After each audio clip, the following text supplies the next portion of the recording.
Good morning.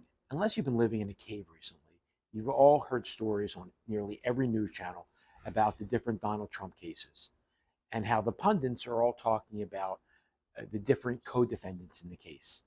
And the common question is, will a co-defendant flip or a co-defendant cooperate with the government against somebody above them, in this case, Donald Trump?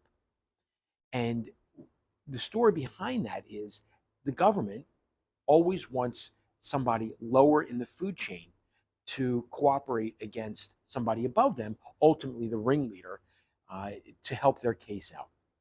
In the case of Donald Trump, and for instance, the Atlanta case, there's 18 people below him. And the government, in an ideal situation, if they haven't already done so, would like a clearer, easier roadmap created.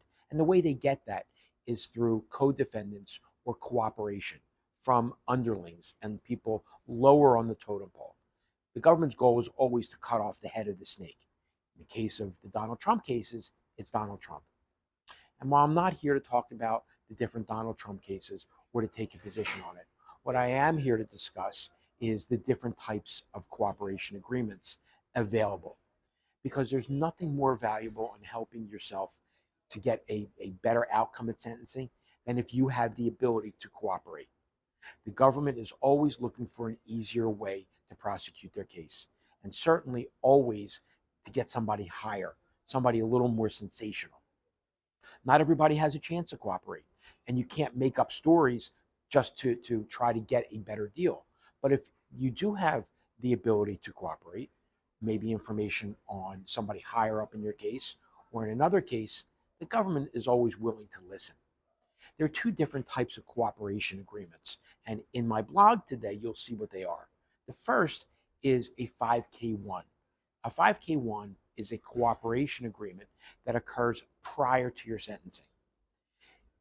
You can sit down with the government. I've had clients sitting down for multiple years, multiple interviews with different factions of the government, and offering proffer sessions and explaining different aspects of the case that they were involved in. In some instances, greater cooperation through wearing a wire or recording calls exists. The second is a Rule 35, and that's post sentencing.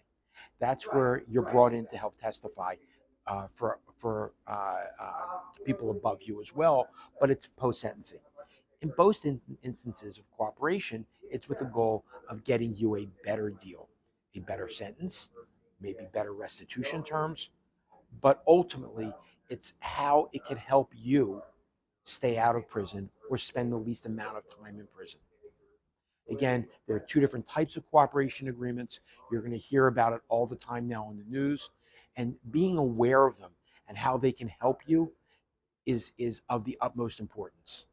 If you have any questions, concerns, anything whatsoever, I encourage you, give me a call, text, or email me. Thank you.